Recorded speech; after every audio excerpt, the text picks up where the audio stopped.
지인 결혼식에 참석하는 일은 언제나 묘한 감정을 불러일으킨다. 10년 전 내 결혼식이 생각나기도 하고 어느새 달라진 나와 서윤의 모습을 돌아보게 된다. 그날도 마찬가지였다. 내 직장 후배 정민의 결혼식. 평범한 토요일이 우리 부부 사이에 미세한 균열이 생기는 순간이 될 줄은 몰랐다. 여보, 넥타이 좀 봐줘. 서윤이 거울 앞에서 귀걸이를 끼우며 말했다. 하늘색 원피스를 입은 그녀는 여전히 아름다웠다. 가끔은 어떻게 이런 여자가 나와 결혼했을까 싶다. 활달하고 매력적인 그녀와 과묵한 나. 서로의 다름이 10년 전엔 매력으로 다가왔는데 이제는 그저 익숙해져 버린 일상의 한 부분이 되어버렸다. 요새 살 빠졌네? 괜찮아? 넥타이를 매만지며 물었다. 다이어트한 거 이제 알았어? 벌써 한 달째야. 서윤의 목소리에 작은 실망감이 묻어났다. 늘 그렇듯 나는 아내의 변화를 알아채지 못했다. 부장으로 승진한 뒤 야근이 잦아졌고 가정보다 회사에 더 많은 시간을 쏟고 있었다. 서윤도 홍보대 행사에서 바쁘게 일하며 종종 저녁 약속이 있었지만 우리는 여전히 서로를 신뢰했다. 적어도 나는 그렇게 생각했다. 결혼식장에 도착하자 옛 동료들이 반갑게 맞아주었다. 서윤은 자연스럽게 내 곁을 떠나 자기 친구들과 어울렸다. 그러다 피로연이 시작되고 분위기가 무르익을 무렵이었다. 저기 최지훈 아냐? 누군가의 말에 고개를 돌렸다. 정민의 직장 동료 테이블에 앉아있는 남자. 그가 누군지 기억이 났다. 서윤이 대학 시절 잠시 만났던 남자였다. 지훈은 웃음이 많고 분위기를 잘 이끄는 타입이었다. 서윤에게서 들은 얘기로는 진지한 연애라기보다 잠시 만났던 사이라고 했다. 그때 내 시선이 서윤에게 닿았다. 그녀도 지훈을 발견한 모양이었다. 찰나의 순간 그녀의 표정이 미묘하게 변하는 것을 놓치지 않았다. 살짝 굳었다가 이내 평소의 표정으로 돌아왔지만 그 짧은 순간이 내 뇌리에 각인되었다. 옆자리 동료가 와인을 권했지만 운전 때문에 거절했다. 건배 제의가 끝나고 피로연이 무르익을 무렵 서윤이 지훈의 테이블로 향하는 모습이 보였다. 분명 옛 친구를 만난 반가움이었겠지만 내 가슴 한편에 미세한 균열이 생기는 느낌이었다. 신경 쓰지 않으려 했지만 그녀가 웃는 모습이 유독 화사해 보였다. 오랜만이네. 여전히 예쁘다. 건너편에서 지훈의 목소리가 들려왔다. 서윤이 미소 지었다. 너도 그대로네. 그동안 잘 지냈어? 두 사람 사이에 흐르는 공기가 달랐다. 여러 사람 속에서도 마치 둘만의 시간이 흐르는 듯했다. 점점 활기를 띠는 대화, 간간이 터지는 웃음소리, 흔한 동창 모임에서 벌어지는 일상적인 장면인데도 왜인지 불편했다. 테이블로 돌아온 서윤의 볼이 상기되어 있었다. 평소라면 별일 아닌 일이 그날따라 신경 쓰였다. 건배 제의가 이어지는 가운데 서윤의 핸드폰이 진동했다. 잠깐 화면을 확인한 그녀의 입가에 미소가 번졌다. 내게는 보이지 않는 화면이었지만 왠지 그 메시지가 지훈에게서 온 것 같은 예감이 들었다. 누구 연락이야? 무심코 물었다. 응. 아, 회사 언니? 서윤이 핸드폰을 가방에 넣으며 대답했다. 그 말이 거짓인지 진실인지 알 수 없었다. 다만 서윤의 눈빛이 평소와 달랐다. 마치 오래 꺼져 있던 불이 다시 켜진 것 같은 미세하게 반짝이는 눈동자. 피로연이 끝나갈 무렵 새신랑 정민이 내게 다가왔다. 형, 저 지훈이 알아요? 우리 회사 최고 에이스예요. 형수님이랑 아는 사이인가 봐요? 응. 서윤이 대학 동기야. 아, 그렇구나. 세상 참 좁네요. 지훈이가 분위기 진짜 잘 띄우죠. 여자들한테도 인기 많아요. 정민의 무심한 말이 내 귓가에 맴돌았다. 집으로 향하는 차 안. 서윤은 평소보다 말이 많았다. 결혼식이 즐거웠다고, 옛 친구들 만나서 반가웠다고. 하지만 지훈에 대해선 한마디도 언급하지 않았다. 집에 도착해 넥타이를 푸는데 거실 선반 위 결혼사진 액자에 금이 가 있는 것을 발견했다. 언제부터 그랬을까? 전에는 분명 멀쩡했는데 가는 균열이지만 유리 전체를 가로지르고 있었다. 마치 우리 결혼 생활의 미래를 암시하는 것처럼. 결혼식 이후 일상이 돌아왔다. 분기말 실적 보고서 때문에 평소보다 더 바빠진 나와 달리 서윤에게는 미묘한 변화가 시작되고 있었다. 처음엔 알아채지 못했다. 늦은 밤 소파에 앉아 휴대폰을 들여다보며 미소 짓는 모습, 갑자기 화장에 신경 쓰기 시작한 것, 오랫동안 사용하지 않던 향수를 다시 뿌리는 일, 사소한 변화들이 모여 내 일상의 한 구석을 불편하게 만들고 있었다. 나 오늘 조금 늦을 것 같아. 팀 회식이 있어서. 서윤이 아침 출근길에 말했다. 알겠어. 나도 야근해야 할 것 같으니까 각자 들어와. 무심결의 한 대답이었다. 그날 저녁 예상보다 일찍 업무가 끝나 집에 돌아왔을 때였다. 거실 탁자 위에 서윤의 노트북이 열려 있었다. 화면, 보호기가 해제된 상태였다. 의도적으로 보려 한 건 아니었지만 카카오톡 창이 눈에 들어왔다. 지훈 내일 2시에 강남역 카페에서 보자. 우리 때 자주 가던 그 카페 아직 있더라. 심장이 한번 크게 뛰었다. 그냥 친구 사이인지 아니면 그 이상인지 알 수 없었다. 서윤이 어떻게 대답했는지도 보이지 않았다. 노트북을 덮고 침실로 향했다. 옷장에서 양복을 꺼내는데 서윤의 옷 사이에서 낯선 원피스가 눈에 띄었다. 분명 새로 산 것이었다. 결혼 후 서윤의 취향을 알게 됐다고 생각했는데 이 원피스는 그녀답지 않게 화려했다. 누구에게 보여주고 싶었던 걸까? 다음날 아침 서윤은 평소보다 일찍 출근했다. 출근길에 메시지를 보냈다. 오늘 저녁 뭐 먹을까? 서윤의 답장은 간결했다. 미안.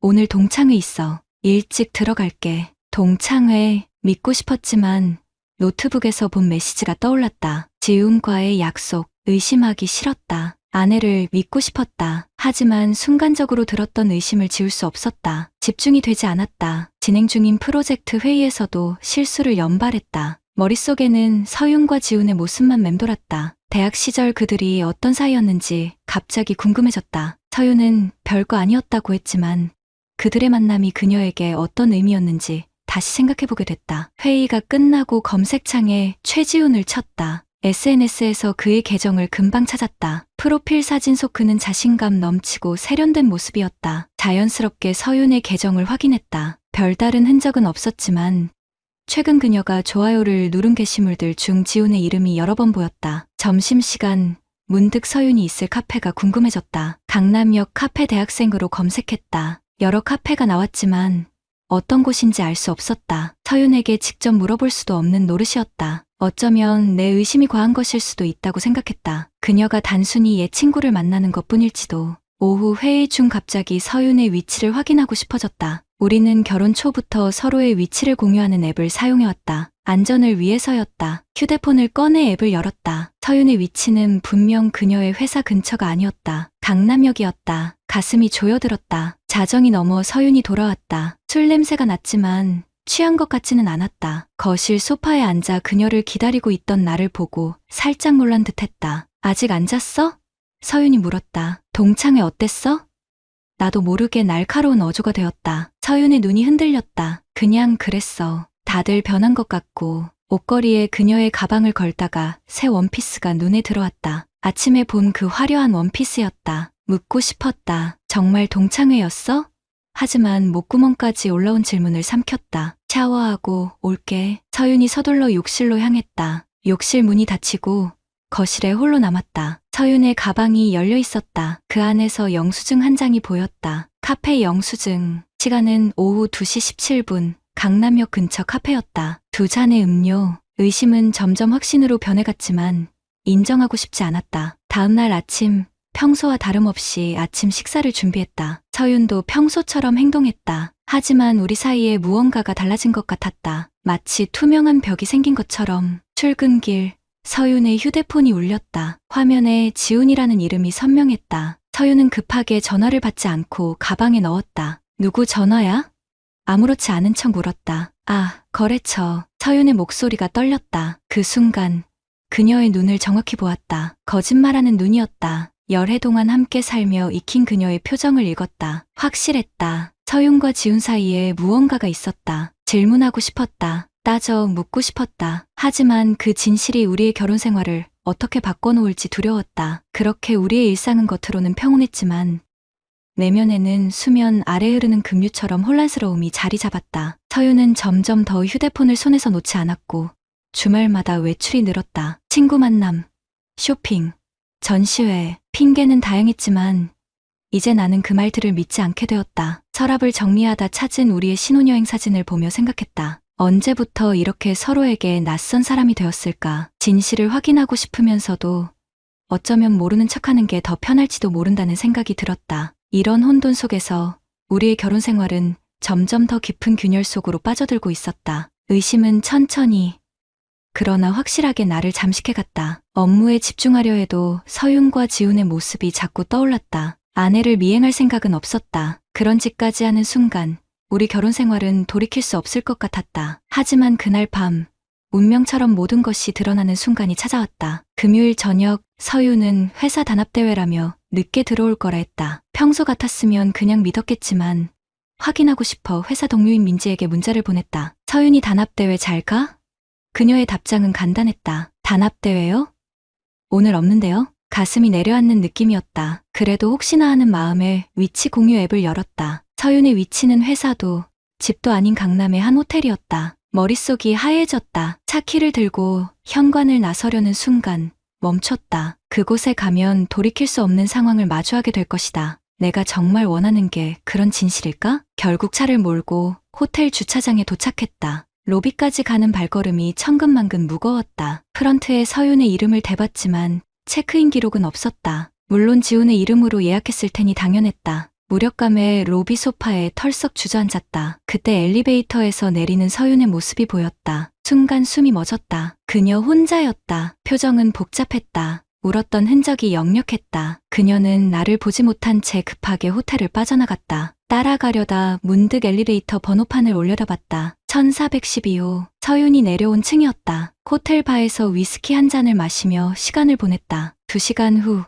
같은 엘리베이터에서 지훈이 내려왔다. 그는 피곤해 보였지만 표정만은 여유로웠다. 그가 호텔을 나가는 모습을 멍하니 지켜봤다. 내가 상상했던 최악의 상황이 현실이 되어버린 순간이었다. 집으로 돌아오는 길, 소나기가 내렸다. 마치 내 마음을 대변하듯 폭우가 쏟아졌다. 창문을 열어 빗물이 얼굴에 닿게 했다. 아무것도 느껴지지 않았다. 시간이 얼마나 흘렀을까. 정신을 차리니 집 앞이었다. 현관문을 열자 서윤이 소파에 앉아 있었다. 눈은 부어 있었고 화장도 지워져 있었다. 우리는 잠시 서로를 바라봤다. 질문할 필요도 대답할 필요도 없었다. 모든 게 명백했다. 어디 갔다 왔어? 그녀가 떨리는 목소리로 물었다. 대답하지 않고 욕실로 향했다. 샤워기 아래서 뜨거운 물을 맞으며 눈물을 흘렸다. 열해를 함께한 사람이 낯설게 느껴졌다. 우리 사이에 무슨 일이 일어난 건지, 왜 이렇게 됐는지 이해할 수 없었다. 그날 밤 우리는 각자의 방에서 잠들었다. 아니, 잠들지 못했다. 벽 너머로 서윤의 흐느끼는 소리가 들려왔다. 이불 속에서 귀를 막았지만 그 소리는 내 가슴 깊숙이까지 파고들었다. 다음 날 아침, 서윤은 출근 준비를 하고 있었다. 마치 어제의 일은 없었던 것처럼. 우리 이야기해야 할 것 같아. 내가 조심스럽게 말을 꺼냈다. 서윤은 고개를 들지 않았다. 오늘은 시간이 없어. 중요한 미팅이 있어서. 결국 그날도 그 다음 날도 대화는 이루어지지 않았다. 서윤은 늦게 귀가하거나 이른 아침에 서둘러 출근했다. 우리 사이에 놓인 진실을 외면하려는 듯했다. 한 주가 지나고 서윤의 휴대폰에서 문자음이 울렸다. 내 옆에 놓여있던 휴대폰이었다. 습관적으로 화면을 봤다. 지훈에게서 온 메시지였다. 지훈, 그날 밤은 실수였어. 난 당신이 소중해. 다시 만날 수 있을까? 손이 떨렸다. 휴대폰을 내려놓았다. 실수라고? 당신이 소중하다고? 어떻게 그런 말을 할 수 있을까? 분노가 치밀어 올랐다. 하지만 그것보다 더 큰 감정은 배신감이었다. 서윤이 정말 지훈을 만나고 있는 건지, 그날 밤이 처음이자 마지막이었는지 확신할 수 없었다. 욕실에서 나오는 서윤을 기다렸다. 그녀의 눈은 충혈되어 있었다. 웃으려 했지만 그 미소는 공허했다. 지훈이 메시지 왔더라. 내가 건조하게 말했다. 서윤의 표정이 순간 굳었다. 피할 수 없는 순간이 온 것을 깨달은 듯했다. 미안해. 정말 미안해. 그녀의 목소리가 떨렸다. 난 내가 필요해. 그건 그냥 실수였어. 실수. 평생을 함께하기로 한 서약을 깨는 일을 그저 실수라고 부를 수 있을까? 눈앞이 흐려졌다. 그녀의 사과가 진심인지 단지 들켰기 때문인지 구분할 수 없었다. 다음 날 출근길, 서윤은 여전히 화장기 없는 얼굴로 조용히 앉아 있었다. 평소라면 음악을 틀거나 수다를 떨었을 텐데 그녀의 손가락에 결혼 반지가 보이지 않았다. 물어보진 않았다. 어쩌면 세수하다 뺐을지도 모른다. 아니면 의도적으로? 회사에서도 집중이 되지 않았다. 팀원들과의 회의에서 계속 딴 생각을 했다. 점심시간, 동료가 내 어깨를 두드렸다. 요즘 안색이 안 좋은데 무슨 일 있어? 대답 대신 쓴웃음만 지었다. 이런 상황을 누구에게 말할 수 있을까? 아내가 옛 남자친구와 호텔에서 하룻밤을 보냈어요. 입 밖으로 꺼내기조차 수치스러웠다. 저녁, 집에 돌아오니 서윤이 식탁에 앉아 있었다. 앞에는 그녀가 좋아하던 와인이 놓여 있었다. 내가 막 들어서자 눈물을 훔쳤다. 이야기하자. 그녀가 말했다. 이야기. 우리에겐 너무 늦은 걸까? 침대 옆 서랍에서 발견한 숙박 영수증. 호텔 로비에서의 모습, 지훈의 메시지. 이 모든 증거 앞에서 어떤 대화가 가능할까?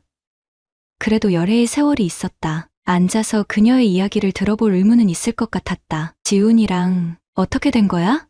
목구멍이 메어 간신히 질문했다. 서윤의 눈에서 눈물이 흘러내렸다. 그녀가 입을 열기 전 이미 난 모든 것을 알고 있었다. 우리 결혼 생활은 한순간의 실수로 돌이킬 수 없는 규녀를 맞이했다. 이제 우리에게 남은 것은 그 규녀를 어떻게 대할 것인가. 그 선택뿐이었다. 서윤의 고백은 예상했던 것보다 더 아팠다. 감정이 식어가던 결혼 생활, 지훈의 갑작스러운 등장, 설렘과 유혹, 그리고 후회. 그녀의 말을 들으며 나는 몇 번이나 자리를 박차고 나가고 싶었다. 하지만 떠나지 않았다. 열해를 함께한 사람의 마지막 말이라도 들어야 한다는 생각이 들었다. 그날 하루뿐이었어. 정말이야. 그 후로는 연락은 했지만 만나진 않았어. 서윤의 목소리가 떨렸다. 그녀의 말이 진실인지 거짓인지 구분할 수 없었다. 내 믿음은 이미 산산조각 났으니까. 왜? 한마디 질문이 목구멍을 타고 나왔다. 나도 몰라. 서윤이 흐느끼며 대답했다. 그냥 내가 미쳤었나 봐. 우린 너무 일상에 파묻혀 있었고 서로를 당연하게 여겼어. 지훈을 만났을 때 다시 대학생 시절로 돌아간 것 같았어. 젊고 가슴 뛰고. 그녀의 말은 핑계처럼 들렸다. 열해의 결혼 생활이 단조로웠다고? 내가 당신을 당연시했다고? 그래서 남편 몰래 호텔에서 하룻밤을 보냈다고? 분노가 치밀어 올랐지만 목소리를 높이지 않았다. 감정을 표현하는 데 서툴렀던 내 성격이 이번만큼은 도움이 됐다. 그날 밤 서윤은 거실 소파에서 잤다. 나는 침대에 누워 천장을 바라보며 밤을 지새웠다. 우리의 첫 만남, 데이트, 프러포즈, 결혼식, 신혼여행, 모든 추억이 주마등처럼 스쳐 지나갔다. 어떻게 우리가 이렇게 됐을까? 다음 날 출근 준비를 하는데 서윤이 문을 두드렸다. 우리 어떻게 할까? 그녀의 목소리에는 두려움이 묻어 있었다. 나도 모르겠어. 솔직한 대답이었다. 정말 모르겠다. 이혼, 용서? 어느 쪽도 쉽지 않았다. 이혼하자니 열해의 세월이 아깝고 용서하자니 매일 밤 그녀와 지훈의 모습이 떠올랐다. 출근길, 서윤은 조용히 운전석에 앉았다. 평소처럼 함께 출근했지만 우리 사이엔 어색한 침묵만이 흘렀다. 회사에 도착해 자리에 앉자마자 인터넷 검색창을 열었다. 아내 외도 후 대처법, 불륜상간자 소송, 검색 결과가 화면을 채웠다. 첫 번째 결과는 상간자 위자료 청구 소송에 관한 내용이었다. 위자료란 정신적 고통에 대한 배상금이란다. 정신적 고통? 그건 너무 얕은 표현 같았다. 내가 지금 느끼는 건 고통을 넘어선 파멸이었다. 법무법인 사이트에 따르면 배우자가 외도한 경우 상간자를 상대로 소송을 제기할 수 있다고 했다. 증거만 확실하면 대부분 승소한다는 내용도 있었다. 증거? 이미 충분했다. 호텔 영수증, 문자 메시지, 위치 정보. 내 눈으로 직접 본 장면까지. 소송을 하면 이길 수 있을 것이다. 하지만 그게 내가 원하는 걸까? 점심시간, 사내법무팀 동료 정석에게 조심스레 물었다. 단지 친구 릴이라고 둘러대며 상간자 소송하면 보통 얼마 정도 받아? 케이스마다 다르지. 보통 1,000만 원에서 3,000만 원 정도.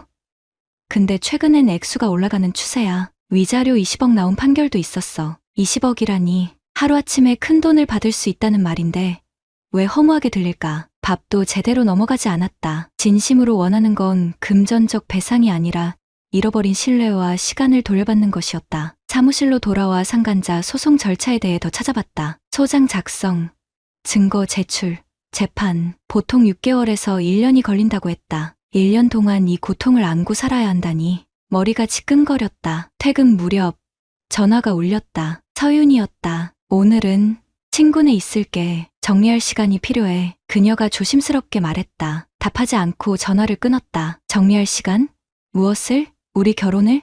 아니면 지훈과의 관계를? 의심이 꼬리에 꼬리를 물었다. 친구네 간다는 말도 믿기 어려웠다. 결국 위치 공유 앱을 확인했지만 서윤은 이미 위치 공유를 꺼둔 상태였다. 빈집으로 돌아와 캐비닛에서 위스키를 꺼냈다. 평소 술을 즐기지 않았지만 오늘만큼은 마음을 마비시키고 싶었다. 술잔을 비우다 거실 벽에 걸린 우리의 결혼사진이 눈에 들어왔다. 행복하게 웃고 있는 두 사람. 저 웃음 뒤에 무슨 생각을 했을까? 인터넷에서 불륜 아내 심리를 검색했다. 여러 심리학적 분석이 나왔다. 정서적 결핍, 성적 불만족, 자존감 회복 욕구. 그중 어느 것이 서윤에게 해당될까? 우리 부부 관계가 그렇게 불만족스러웠던가?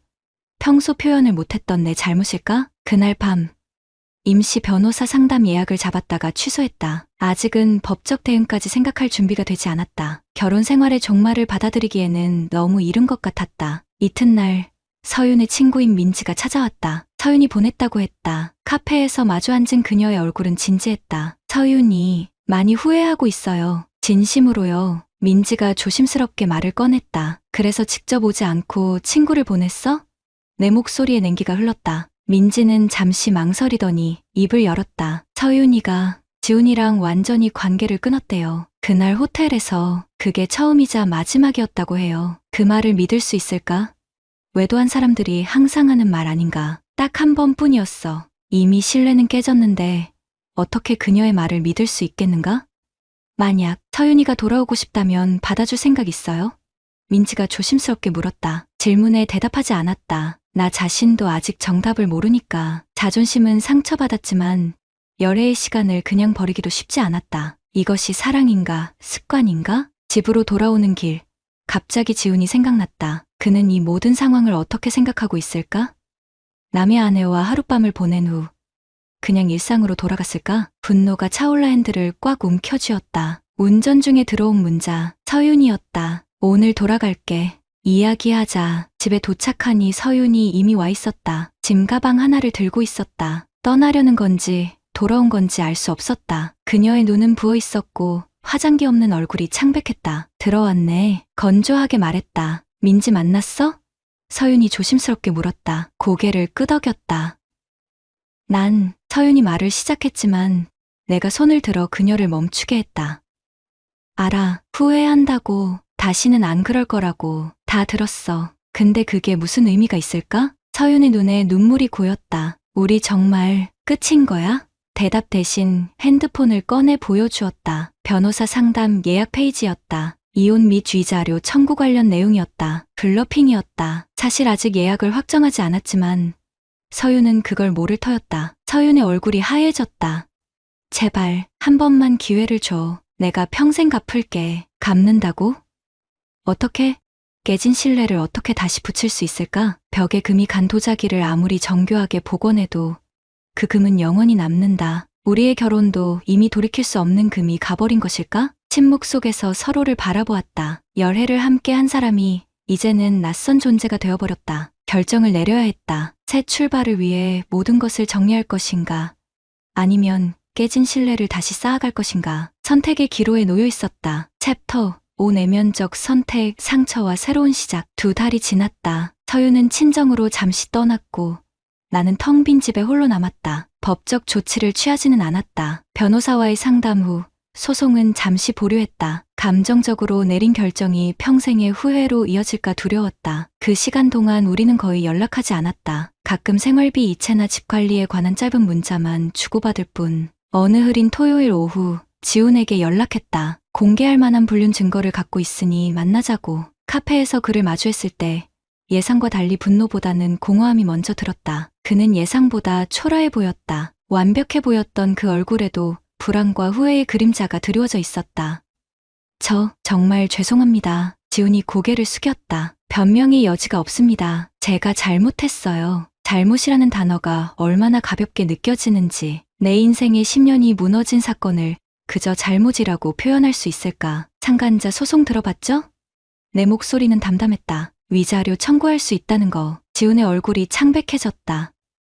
네, 알고 있습니다. 증거 다 있어요. 호텔 영수증, 문자 내역, 목격담까지. 소송하면 이길 확률 거의 100%래요. 지훈은 아무 말도 하지 못했다. 최근 판례에 따르면 상간자 위자료로 1천만 원에서 3천만 원 정도를 받을 수 있다고 했다. 돈이 문제가 아니었다. 나는 그저 그에게 내 존재감을 각인시키고 싶었던 것 같다. 소송은 안 할 겁니다. 내가 말했다. 다만 당신이 서윤을 다시는 연락하지 않았으면 해요. 완전히 잊어주세요. 그의 눈에 놀라움이 스쳤다. 아마도 법적 대응이나 폭력적 대결을 예상했겠지. 하지만 내 선택은 달랐다. 복수가 아닌 단절. 이것이 내가 내린 첫 번째 결정이었다. 집으로 돌아오는 길, 서윤의 문자가 왔다. 집에 갈게요. 얘기하고 싶어요. 답장하지 않았다. 그녀를 막을 생각도 없었다. 어차피 언젠가는 마주해야 할 순간이었으니까. 저녁, 서윤이 도착했다. 예전보다 마른 모습이었다. 우리는 거실 소파에 마주 앉았다. 그녀는 종이 한 장을 건넸다. 심리상담사 진료 확인서였다. 2달 동안 매주 상담을 받았다는 증거였다. 나 자신을 이해하려고 노력했어.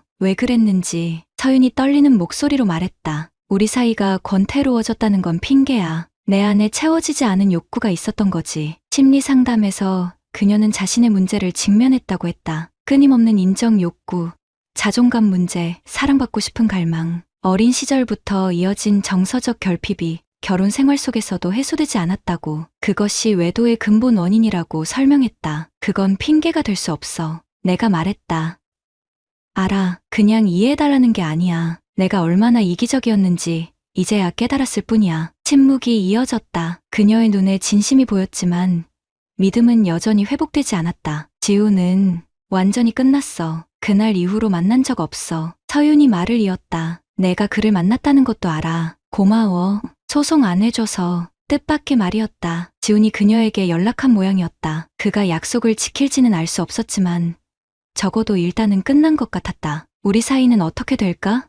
서윤이 조심스럽게 물었다. 난 솔직하게 대답했다. 모르겠어. 아직은. 그날 밤 서윤은 예전 우리 방이 아닌 손님 방에서 잤다. 자연스러운 결정이었다. 너무 많은 것이 달라졌으니까. 잠들기 전 벽장을 정리하다 깨진 결혼사진 액자를 발견했다. 그 균열은 여전했지만 이상하게도 금 자국을 따라 붙인 흔적이 보였다. 서윤이 수리한 듯했다. 일본식 금이음, 긴츠기라고 부르는 기법이었다. 깨진 도자기를 금으로 이어붙이는 방식, 균열을 숨기지 않고 오히려 그것을 작품의 일부로 승화시키는 예술. 그 후로 한 달이 더 지났다. 서윤은 집으로 돌아왔지만 우리는 여전히 별개의 방에서 잤다. 새로운 관계의 경계를 설정 중이었다. 마치 연애를 다시 시작하는 것처럼 조심스럽게 대화하고 서로의 변화를 지켜봤다. 서윤은 매주 상담을 계속했고 자신의 심리적 문제와 마주하는 과정을 나와 공유했다. 그녀는 불륜의 모든 순간을 털어놓았다. 어떻게 시작되었고